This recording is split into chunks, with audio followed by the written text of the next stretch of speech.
ध्यान की स्थिति ले लें, जिस भी स्थिति में हम अपने आप को अधिक समय तक स्थिर रख सकें।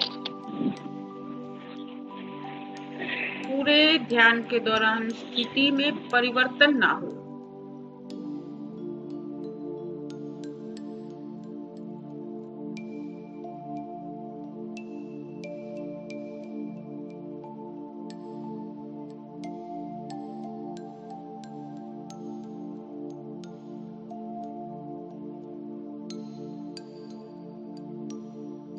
अपने शरीर को बिल्कुल ढीला छोड़ते जाएं।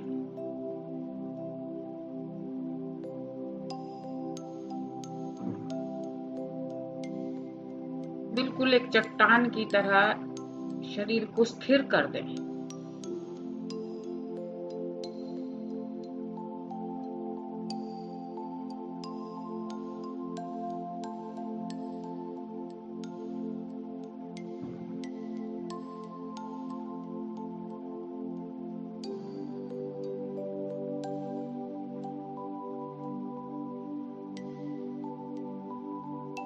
दोनों पैर किसी भी सुखासन में, जिसे आप अंत तक बिल्कुल स्थिर रख सकें।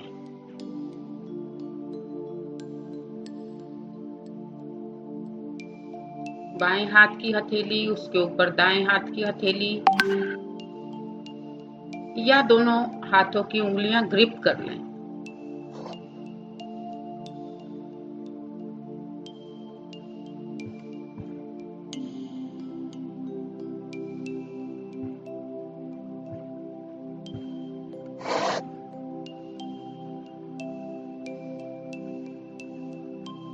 अपनी रीढ़ को बिल्कुल सीधा रखें, किसी भी कुशन का सहारा हिप्स के पास।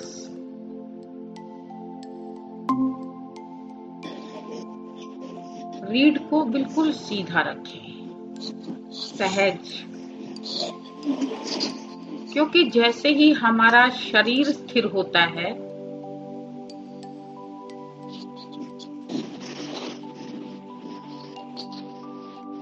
ऊर्जा हमारी रीढ़ से कनेक्ट हो जाती है। ऊर्जा का प्रवाह हमारी रीढ़ में प्रवाहित होना शुरू हो जाता है।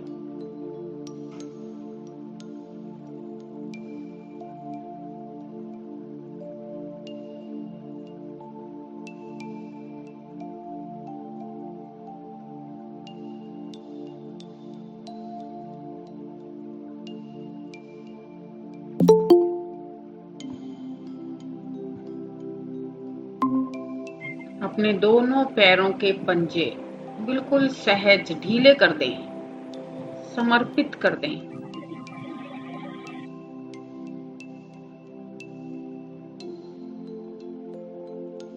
आंखों पर चश्मा है तो हटा लें।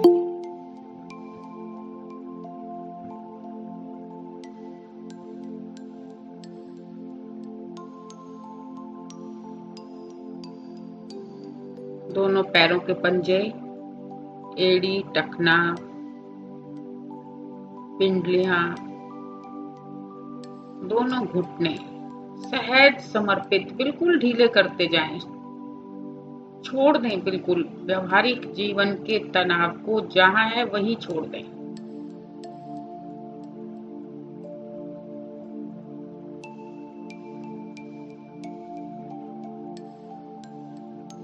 थाइस, नितंब, कूल्हा।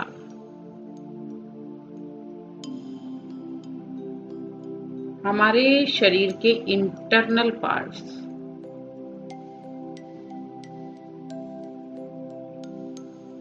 यानी कि अंदर के अंग,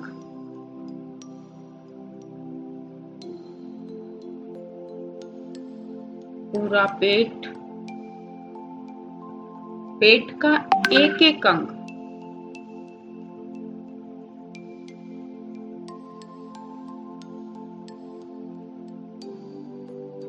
नाभि से नीचे के अंग,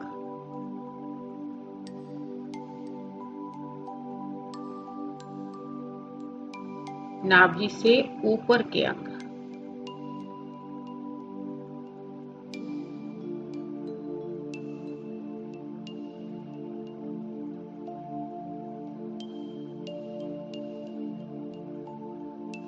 हृदय, वक्षस्थल, दोनों कंधे स्वाभाविक ढीले छोड़ दें। कोहनियां, कलाई, अंगूठे और उंगलियां सहज समर्पित। समर्पित पंच तत्वों के प्रति।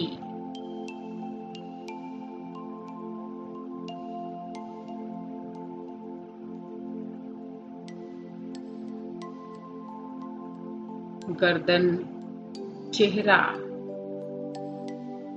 हमारे शरीर की इंद्रियां,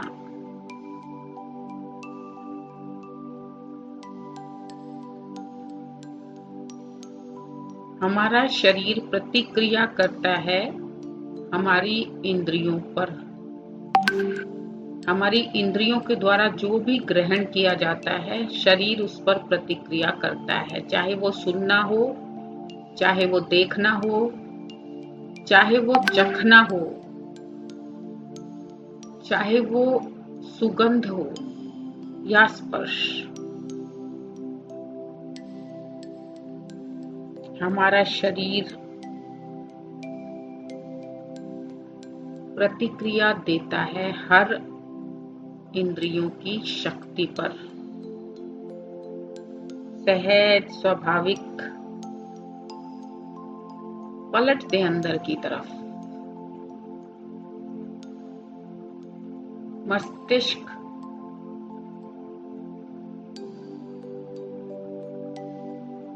एक ऐसा स्टोर,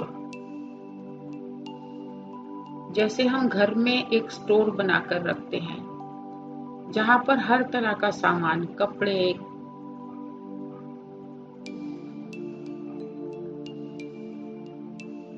जो भी सामान इस्तेमाल नहीं हो रहा है या देर में इस्तेमाल हो रहा है, दिन प्रतिदिन में उसका प्रयोग नहीं कर पा रहे हैं, अटैची बैग वगैरह, वो सब उस स्टोर में रखे जाते हैं। हमारा मस्तिष्क एक स्टोर की भांति है, सब कुछ इकट्ठा करके अपने अंदर समेट लेता है, रख लेता है और समय समय पर इस शरीर को पकड़ाता रहता है, याद करवाता रहता है कि आपने स्टोर में क्या रखा था। एकदम ढीला कर दें, खाली कर दें, रिलैक्स कर दें।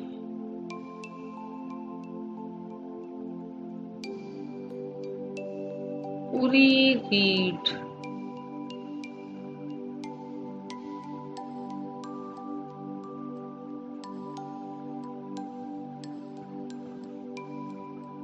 पूरी रीढ़, पीठ के दाएं बाएं भाग, कमर के दाएं बाएं भाग, पूरा शरीर सहज समर्पित, बिल्कुल शिथिल करें। कोई प्रतिक्रिया नहीं किसी के भी प्रति। अपनी श्वासों को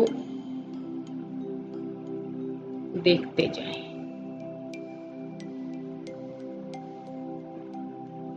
एक चट्टान, एक पत्थर, उसमें भी परमात्मा स्थित है, उसमें भी परमात्मा विराजमान है।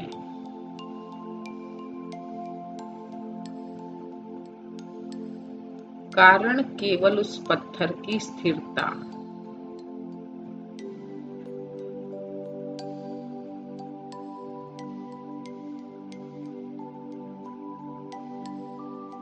मंदिर मस्जिद बनाकर इंसान नतमस्तक हो जाता है।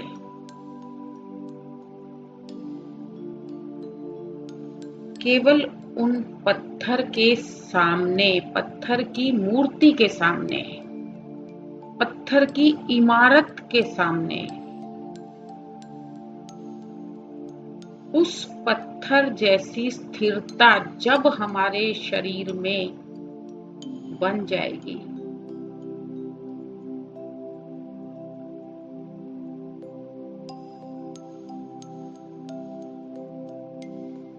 तभी इसे हम मंदिर और मस्जिद के रूप में प्राप्त कर पाएंगे।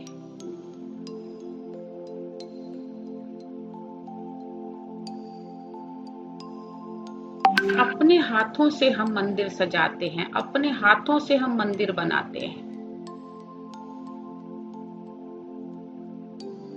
अपने हाथों से बनाए हुए उस मंदिर में हम नतमस्तक होते हैं, श्रद्धा हमारी बुलंदी पर होती है।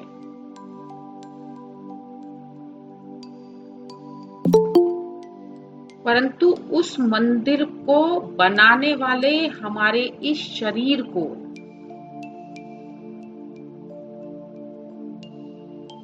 हमने विचारों के जमावड़े के कारण, अपनी बुद्धि के कारण हमने इसे क्षीण कर दिया,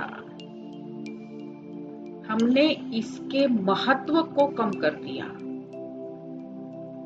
हमारी बुद्धि हर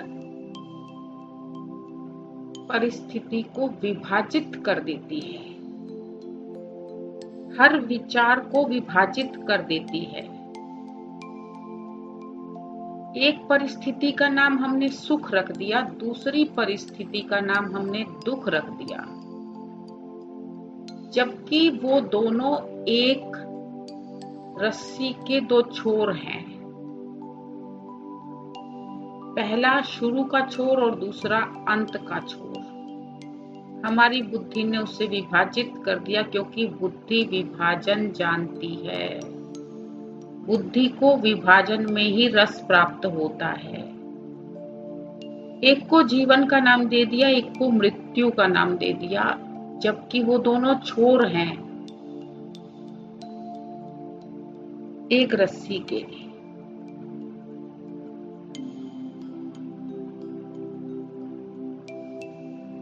श्वास को धीरे धीरे भीतर प्रवेश करते हुए महसूस करते जाएं। श्वास को हम तभी तक महसूस कर सकते हैं जब तक हमारा शरीर चट्टान न बन जाए।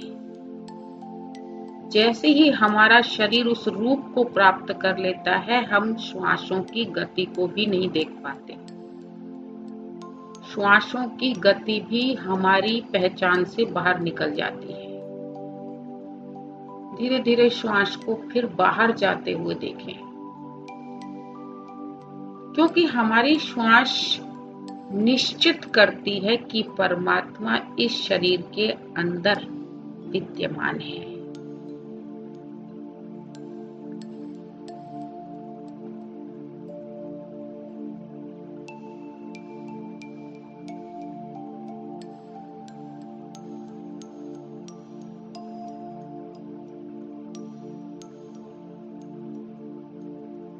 श्वास को धीरे धीरे बाहर जाते हुए देखते जाएं, एक आनंद के साथ।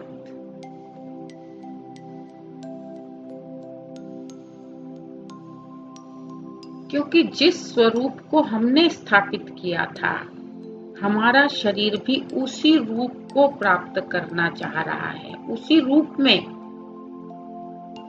अपने आप को देखना चाह रहा है। क्योंकि हम अपने ईश्वर में वही गुण देखना चाहते हैं।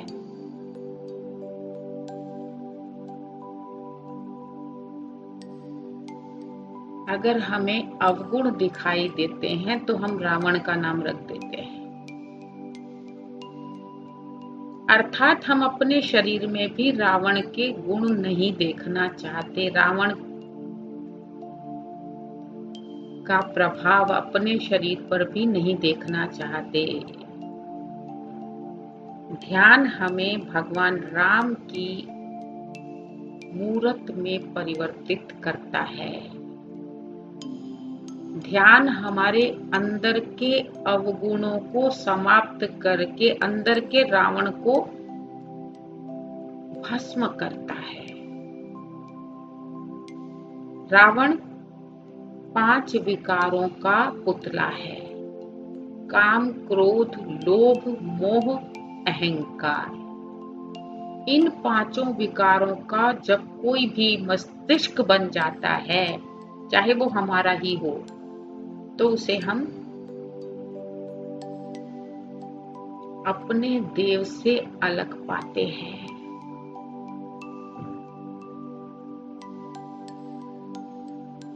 अगर ये 5 विकार हैं तो हम उस व्यक्ति को पसंद नहीं करते। तो हमारी यही धारणा है कि हमारे अंदर भी ये विकार ना रहे, इसीलिए हम ध्यान की तरफ आकर्षित होते हैं, क्योंकि हम जो गुण अपने ईश्वर में देखना चाहते हैं वही गुण हम अपने अंदर भी देखना चाहते हैं। और जैसे ही हमारे अंदर दया, करुणा, प्रेम, ममता, जब इनका वास आता है तो हमें अपने अंदर ही अपने देवता के दर्शन हो जाते हैं। धीरे धीरे श्वास को फिर भीतर प्रवेश करते हुए देखते जाएं। और जैसे जैसे अपने देव के इन गुणों को हम अपने अंदर पाते हैं तो हमें अपने अंदर उस आनंद की अनुभूति होती है। हम अपने ही अंदर अपने ही आप को उस देव के रूप में देखना शुरू कर देते हैं। हमें वो देव अपने अंदर ही दिखाई देने लगते हैं। हमारा शरीर ही उस देव का रूप बन जाता है। धीरे धीरे श्वास शरीर के भीतर,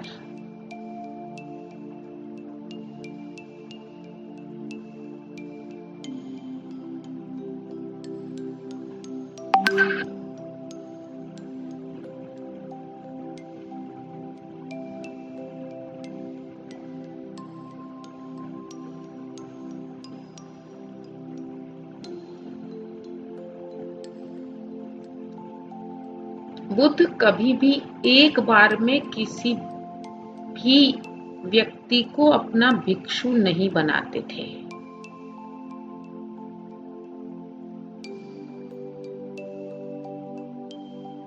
वो उसे परखने में समय लगाते थे कि क्या उस व्यक्ति के अंदर ध्यान का बीज फूटा है। अगर नहीं तो लाख कोशिश के बावजूद भी उस व्यक्ति को आप ध्यान की तरफ नहीं घसीट सकते, ध्यान की तरफ नहीं ला सकते।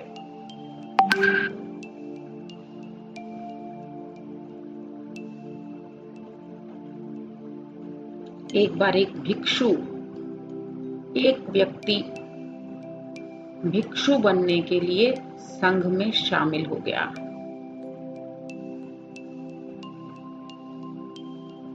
बुद्ध ने कहा, अभी मैं तुम्हें दीक्षा नहीं दूंगा, तुम्हें एक दिन और एक रात शमशान में बिताकर आनी होगी।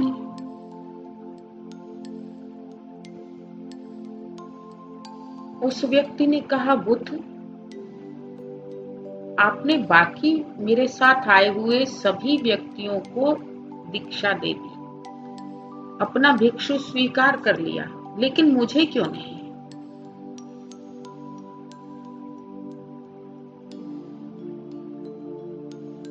बुद्ध ने कहा, अभी समय है, तुम्हें ये काम पहले करना होगा। बुद्ध वहां पर तो भूत प्रेत भी होंगे ना, तो मैं रात को और दिन में कैसे वहां रहूंगा? बुद्ध ने कहा, कौन से भूत प्रेत, क्या तुमने कभी देखे हैं? उस व्यक्ति ने कहा, नहीं, देखे तो नहीं है, पर सुने हैं कि शमशान में भूत प्रेत होते हैं। बुद्ध ने कहा, इसीलिए तुम्हें वहां जाने की जरूरत है, तुम्हें एक रात और एक दिन वहां बिताना होगा। वो व्यक्ति तैयार हो गया। बुद्ध ने अपने कुछ भिक्षुओं को भी उसके पीछे पीछे अलग से भेज दिया। वो व्यक्ति शमशान पहुंच गया और पूरा दिन वो देखता रहा।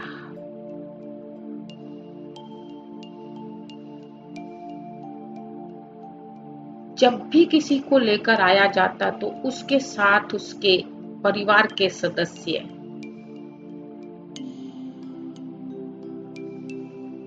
उसके साथ आते। एक अमीर व्यक्ति और एक गरीब व्यक्ति, दोनों अचानक से उसी समय पर उनका प्रवेश हुआ।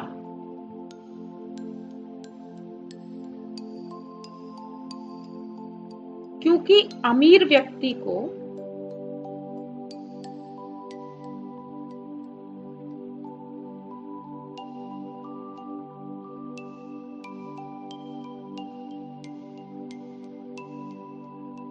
पहले प्रधानता दी गई,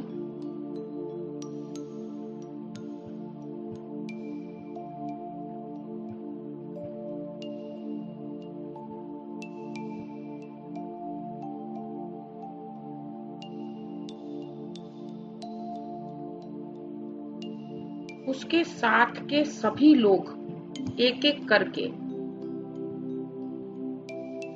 उसकी प्रशंसा कर रहे थे। कोई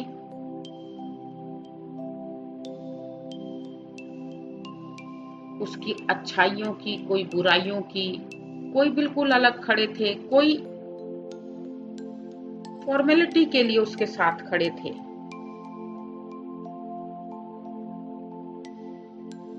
वो सभी को देखता गया।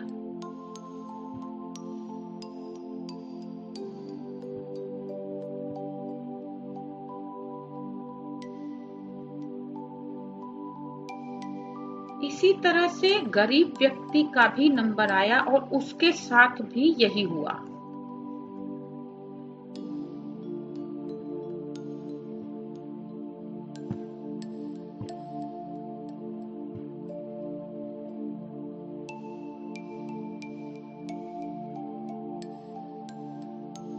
वहां पर भी इसी तरह के लोग थे। कोई उसकी प्रशंसा कर रहा था, कोई उसकी मजबूरी को बयान कर रहा था, कोई उसके व्यवहार के बारे में चर्चा कर रहा था।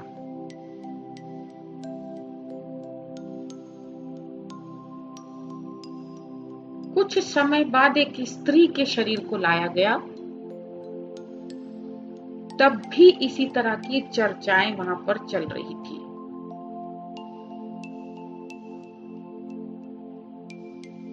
जैसे जैसे रात होती गई, उस व्यक्ति को पेड़ों के पत्तों की आवाज, वातावरण की सरसराहट, हवा की आवाज,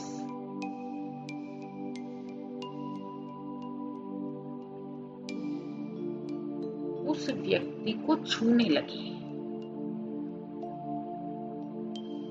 सुबह वो फिर बुद्ध के पास आया। बुद्ध ने पूछा, क्या देखा तुमने?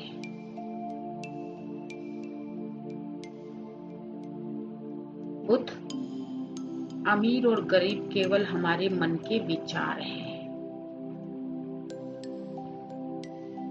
जीवन के उस क्षण में तो कोई भी अलग नहीं है।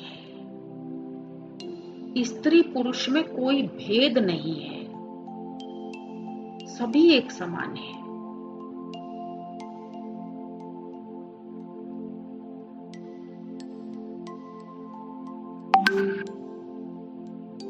बुद्ध पेड़ के पत्तों की सरसराहट की आवाज, वातावरण की शांति, हवा की आवाज, मैंने वो सब सुने, परंतु वहां कोई भूत प्रेत नहीं था। बुद्ध, अब आप मुझे दीक्षा देंगे? नहीं, अभी तुम्हें फिर जाना होगा।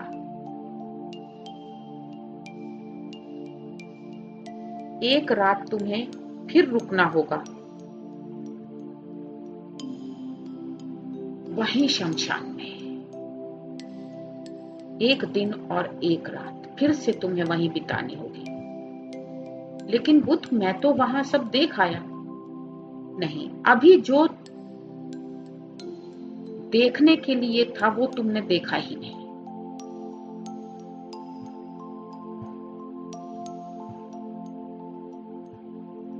वो व्यक्ति फिर गया अगले दिन।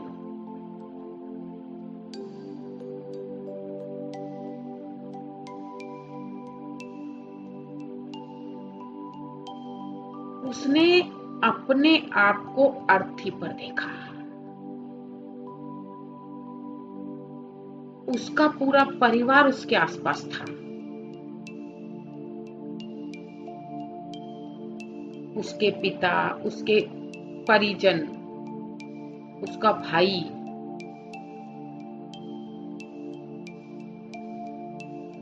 सभी उसके भाई को सांत्वना दे रहे थे, अब तुम्हें ही संभालना है। फिर कुछ लोग बोलने लगे अभी इसकी उम्र ही क्या थी। पिता को सांत्वना देने लगे।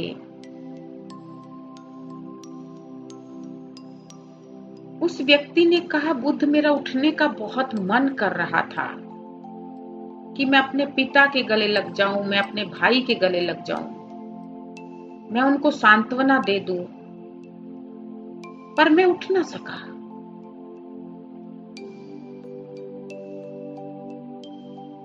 बुद्ध, मेरी श्वास भी नहीं चल रही थी। मैं बिल्कुल शांत था। कोई वहां बुराई कर रहा था, कोई अच्छाई कर रहा था, कोई परिवार की बुराई कर रहा था। बुद्ध, मैं पूरी कोशिश करने के पश्चात भी उठने में समर्थ नहीं हुआ। मैंने बहुत कोशिश की, परंतु मैं उठ नहीं सका।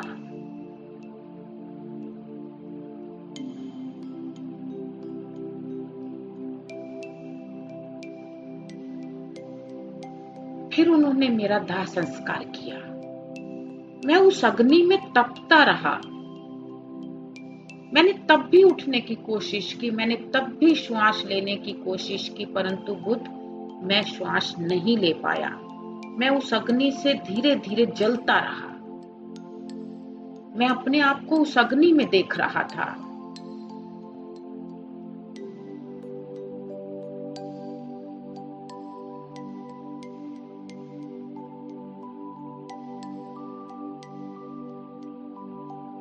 मेरा बहुत मन था कि मैं वो सबसे बाहर निकलकर खड़ा हो जाऊं, मैं सबको सांत्वना दे दूं,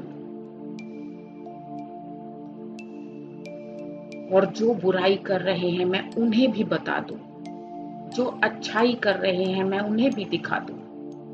परंतु बुद्ध, मैं उठने में असमर्थ था, और अंत में बुद्ध, मैंने अपनी ही राख को देखा,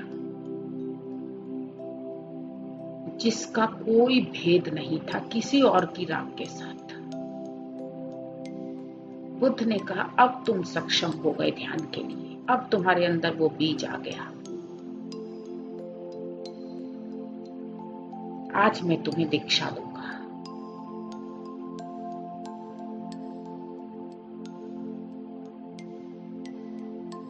हाँ बुद्ध, मुझे भी लगता है कि बहुत अंतर है। जब हम दूसरों के साथ शमशान की यात्रा करके आते हैं तो हमारे अंदर थोड़ी देर तक ही उसका प्रभाव रहता है। जैसे ही हम व्यावहारिक जीवन में आते हैं, हम फिर उस दृश्य को भूल जाते हैं। हम फिर उसी लेन देन में, उसी राग द्वेष में, उन्हीं विकारों में फिर उलझ जाते हैं। लेकिन जब मैंने अपने आप को देखा तो बुद्ध, वो तो स्थिति ही भिन्न थी।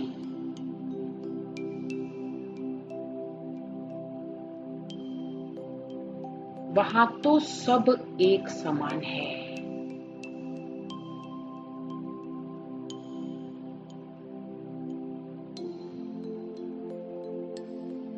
सभी परिस्थितियां हमारी अपनी बनाई हुई हैं। जो बुराई कर रहे थे वो भी हमारी अपनी बनाई हुई हैं।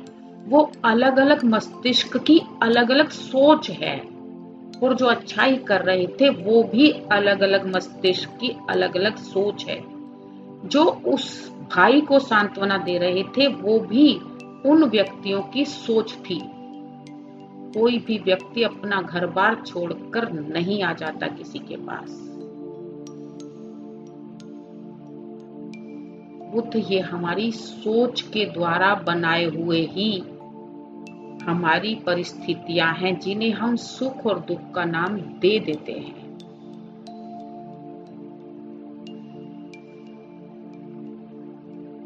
बुद्ध मैंने भली भांति देखा सब कुछ।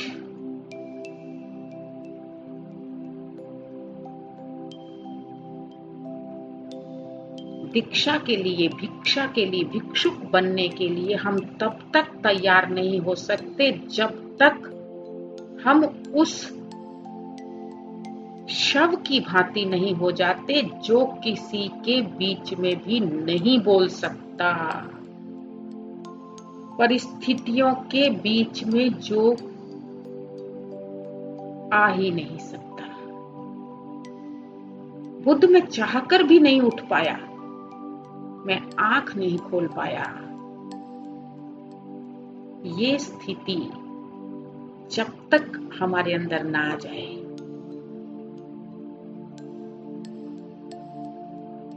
किसी भी परिस्थिति को देखकर अगर हम बीच में कूद पड़े,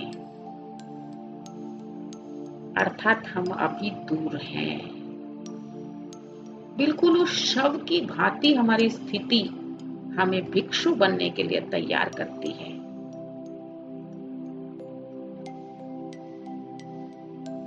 चाहे परिजन हो, चाहे अपना भाई हो, चाहे पिता हो, चाहे कोई भी हो,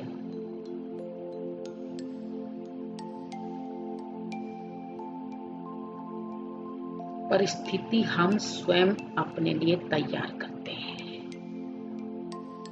उस परिस्थिति को बदलने के लिए हम स्वयं कूद पड़ते हैं उसके बीच में।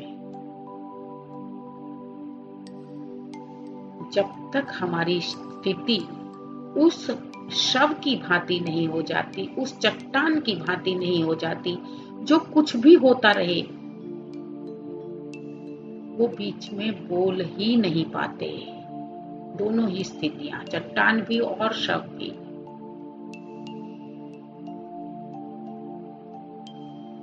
तब तक हम इस ध्यान की गहराई से, इस ध्यान के प्रभाव से अपने आप को दूर ही पाएंगे। श्वास को धीरे धीरे फिर देखते जाएं। जब ये श्वास हमारे हाथों से छूट जाए, यानी कि इसके हम महसूस ही ना कर पाए, अपने आप इसकी क्रिया चलती रहे। श्वास को धीरे धीरे शरीर के बाहर जाते हुए देखते जाएं। और बुद्ध ने उस दिन उसको अपना भिक्षु बना लिया।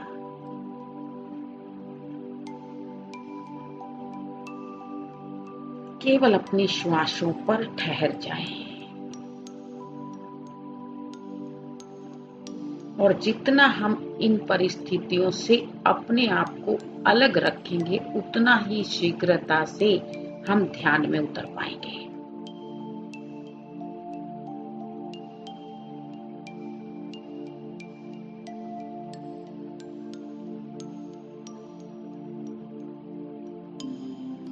बुद्ध आज मुझे वहां की हवा ने भी आनंद प्रदान कर दिया। बुद्ध आज उस हवा को भी मैं महसूस कर पा रहा था। उन पत्तों की आवाज में भी मुझे आनंद मिल रहा था। बुद्ध वो शांत वातावरण मुझे बहुत आनंदित कर रहा था, क्योंकि तुम आज जीवन के सत्य को समझ पाए हो।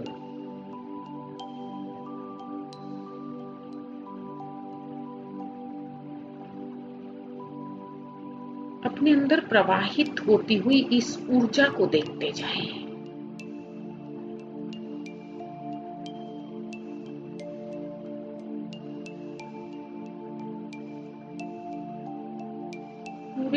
शरीर में ये ऊर्जा प्रवाहित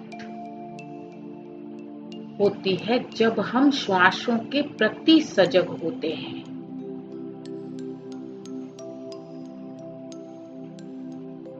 बुध, जब मैंने उठने की कोशिश की तो मैं उठ नहीं पाया, क्योंकि मैंने पाया उस समय श्वास महसूस ही नहीं हो रही थी।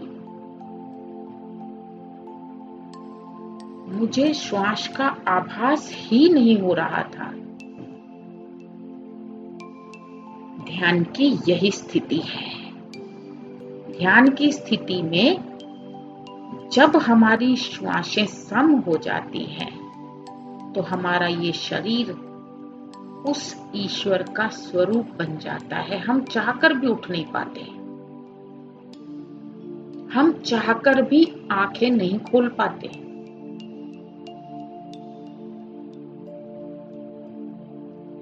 क्योंकि हम उस ईश्वर के, उस ऊर्जा के प्रभाव में आ जाते हैं।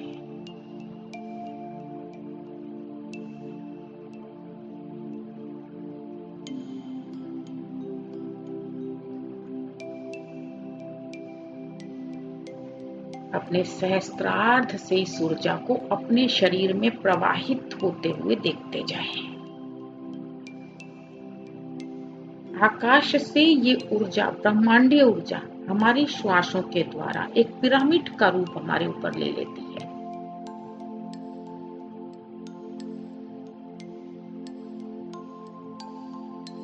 एक झरने के रूप में।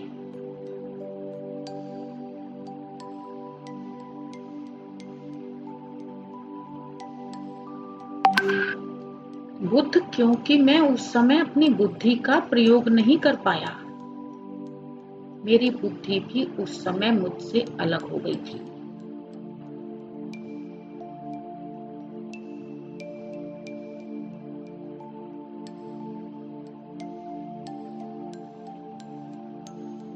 जहां बुद्धि बीच से हट जाए, अर्थात हमारी समझ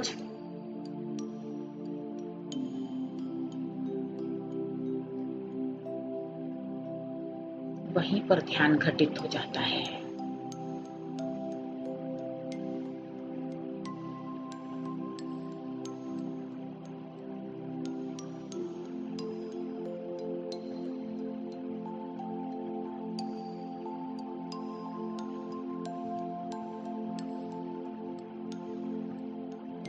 वही आनंद की स्थिति है। वहीं पर जो हमें चीजें डराती थी, जिसे हम भूत प्रेत का नाम देते थे, वहीं पर वो आनंद वर्षा बन जाती है।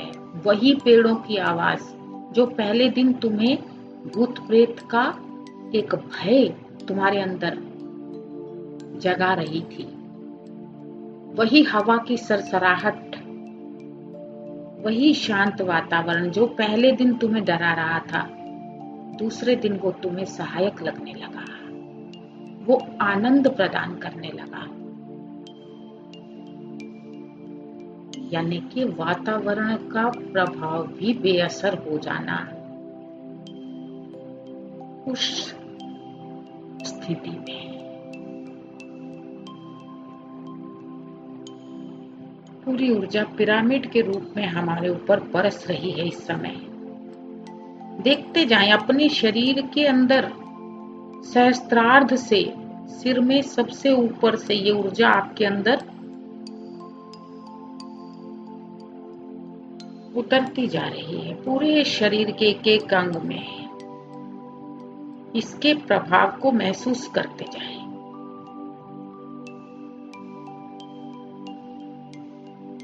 पूरा शरीर प्रभावित हो रहा है इस ऊर्जा से।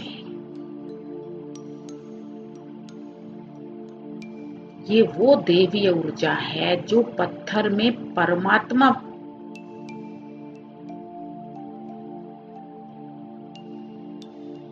को स्थापित कर देती है।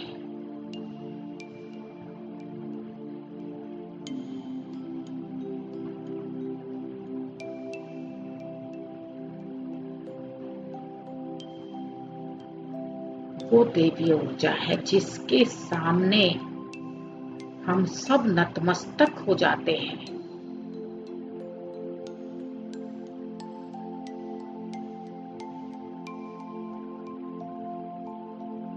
शरीर के एक एक अंग में प्रवाहित हो रही है ये।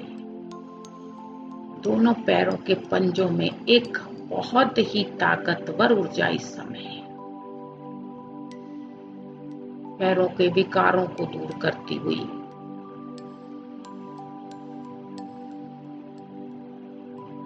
और इन पैरों के पंजों में उस ईश्वर के पैरों का आभास देती हुई।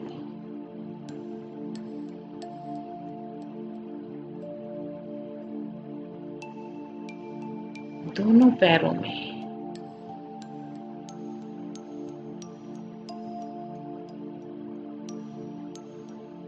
रोगों से, विकारों से दूर,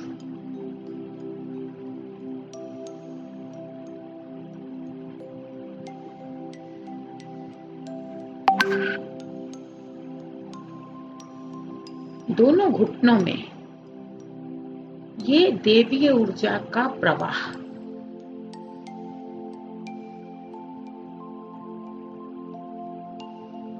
महसूस करते जाएं, जैसे बादल अपनी शक्ति के साथ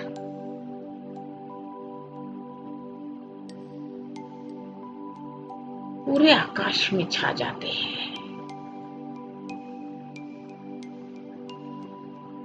जैसे समुद्र की लहरें पूरे प्रभाव के साथ पूरे तट को अपने में समाहित कर लेती है। बिल्कुल उसी तरह से ये ऊर्जा एकदम से प्रवाहित हो रही है हमारे शरीर के भीतर। पूरे पेट में, नाभि प्रदेश में इस ऊर्जा का प्रवाह। नितंब, थाइस, कूल्हे, इंटरनल पार्ट्स में देखते जाएं, ये ऊर्जा पूरे वेग से इस समय हमारे शरीर में बह रही है। शरीर के एक एक अंग को, पिरामिड के बीच में हम बैठे हैं और ये ऊर्जा हमारे एक एक अंग को प्रभावित कर रही है। हमारे हृदय पर इसका प्रभाव, वक्षस्थल, दोनों कंधे इस ऊर्जा के प्रभाव में। कभी भी हमारे शरीर में हमें परेशानी महसूस हो तो आप उस समय ध्यान में उतर जाएंगे। कहीं पीड़ा हो, कोई तकलीफ हो शरीर में, आप अपने आप को उसी समय ध्यान में उतार दें। ये ऊर्जा आपके लिए उस समय दवा का काम कर जाएगी। इतनी शक्ति है इस ऊर्जा में।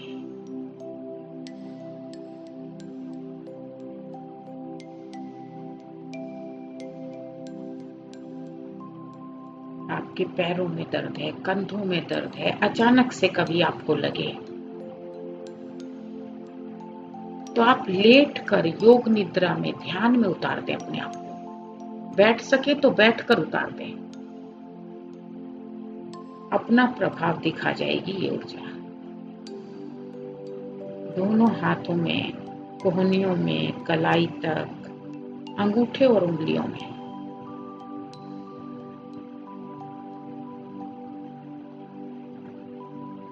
ये ऊर्जा तभी बहना शुरू होती है जब हम चट्टान का रूप ले लेते हैं।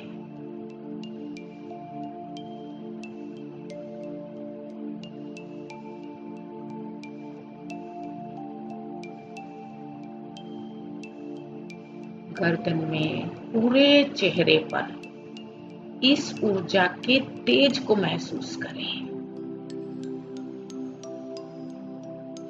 मस्तिष्क में, दाएं और बाएं, पूरी रीढ़ में आपको इसका प्रवाह स्पष्ट नजर आएगा। जैसे रीढ़ के सहारे ये ऊर्जा उतर रही है। देखते जाएं इसे।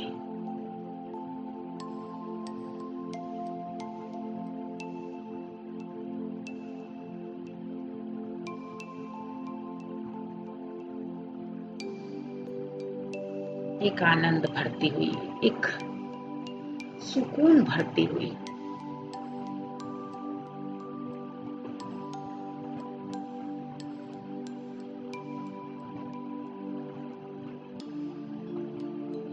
पूरे शरीर के चारों तरफ ये ऊर्जा।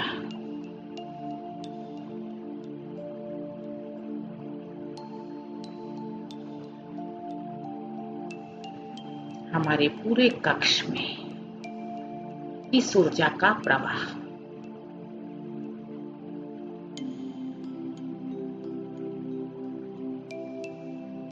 पूरे घर में ये ऊर्जा एक एक कोने में पहुंच चुकी है। परिवार का एक एक सदस्य इस ऊर्जा में, चाहे वो कहीं पर भी हो, चाहे वो साथ हो या कहीं दूर हो, सब इस ऊर्जा के प्रभाव में।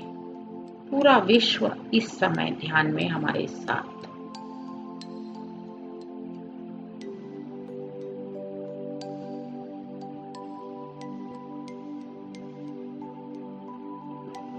ब्रह्मांडीय ऊर्जा का धन्यवाद। आसन का नेटवर्क का धन्यवाद। हमारे आसपास की सभी वस्तुओं का धन्यवाद। आप सभी का धन्यवाद। कल हम फिर मिलेंगे एक नए कदम की ओर। सभी को नमस्कार।